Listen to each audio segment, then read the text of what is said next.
dumneata? Mult noroc, Amir. Sunt în spațiu.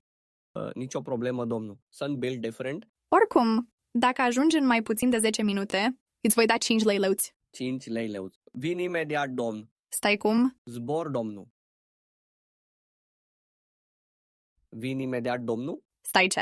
Cum respiri în spațiu? Haide, domnul. Sunt built different. Domnul, o mică problemă. O balenă spațială e aici.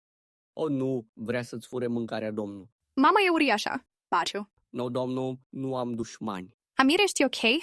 Nicio problemă, domnul. Balena m-a invitat la un date. I-am pus numele George 1. Te las doar dacă pot fi dateul tău. Nu, domnul. Vrei 5 lei leuți sau ce?